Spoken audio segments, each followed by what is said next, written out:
Asia's perfect storm was Cyclone Nargis.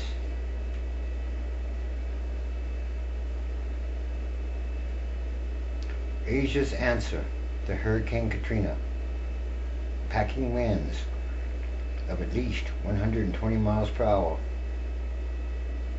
Cyclone Nargis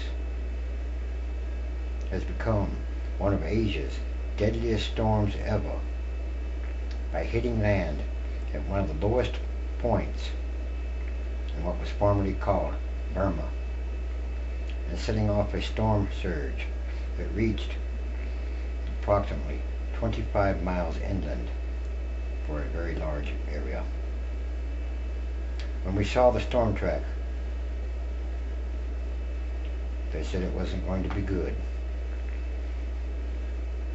said a meteorology professor at the University of Guam. It would create a big, huge storm surge.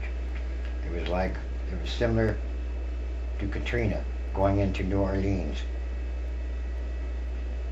Forecasters began tracking the cyclone as it first headed toward India on April 28th.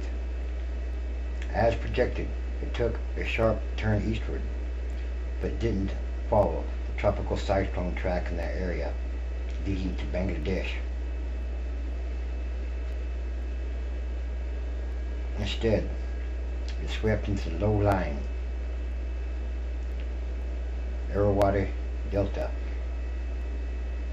The result was the worst disaster ever seen in the poor country. It was the first time such an intense storm hit the Delta, said Jeff Masters, director of meteorology at the San Francisco-based Weather Underground. He called it one of those once in every 500 years or 5,000 or however many hundreds or thousands of years kind of things. The easterly component of the path is extremely unusual, he said. It tracked right over the most vulnerable part of the country, where most of the people live. The storm made landfall early Saturday. Its battering winds pushed a wall of water as high as 12 feet, some 25 miles inland, laying waste to villages and killing tens and tens of thousands.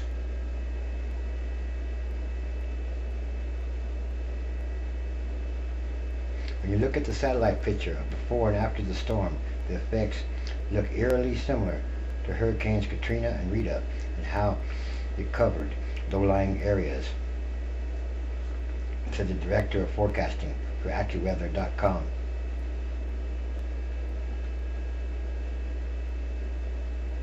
The Irrawaddy Delta is huge, and the interaction of water and land lying right at sea level allowed the tidal surge to deliver maximum penetration of seawater over land, he said. Storms like this do most of their damage through floods, with salt water being even more dangerous, much more dangerous than fresh water.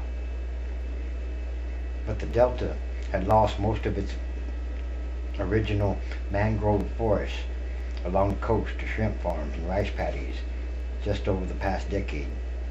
That has removed what researchers and scientists say is one of nature's best defenses against violent storms like this one. So they removed the natural barrier and made it many times worse. That didn't help at all. If you look at the path of the hurricane or cyclone that hit Burma, it hit exactly where it was going to do the most damage. And it's doing the most damage because much of the protective vegetation has now been cleared versus just 10 years ago. It's a very expensive lesson, but it has been one taught repeatedly. Just wonder why governments on this earth just don't get it.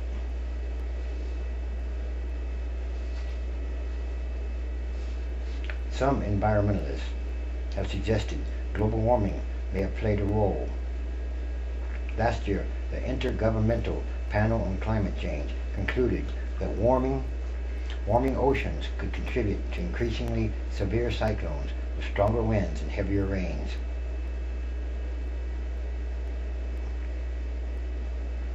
Nargis, Cyclone Nargis, is a sign of things to come.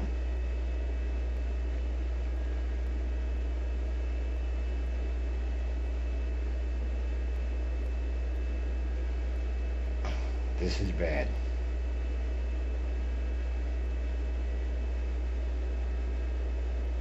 Villagers were totally unaware. They knew the cyclone was coming only because the wind was getting stronger and stronger. Nobody ever came to us with information about how serious the storm was.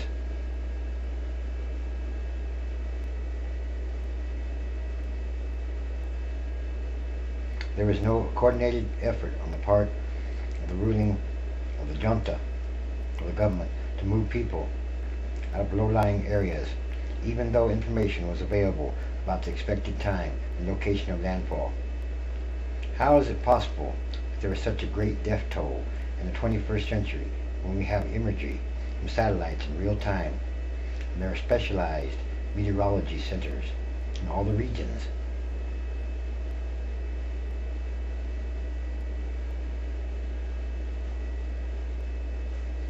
But the government officials and some weather experts even said evacuating a large area with millions and millions of residents would have been nearly impossible. They sure didn't all have cars or vehicles. They wouldn't have found enough buses, would they? Given the poor roads, the distance to some villages, and the most likely refusal of many of them, of some families, to leave.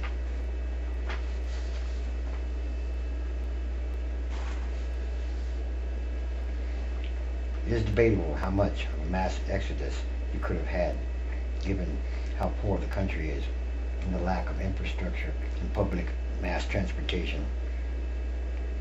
Anyway, this also very well could have something to do with the pole shift. The pole shift happens theoretically every 500,000 years or something on the order. Somehow the North Pole turns into the South Pole. And being how the center of the Earth has molten magma in the inner core and the outer core, in other words, what's under the crust, under the ground, is molten and is also magnetic. Being an iron core, yes, it's magnetic. It's all hooked up to the magnetic fields. The atmosphere, magnetic fields, inside of the Earth, all the material in there, they're all connected. And as the polar shift begins, the pole shift could have something to do with the weather also, combined with climate change, global warming. It's like a double whammy. The double whammy of climate change and the pole shift.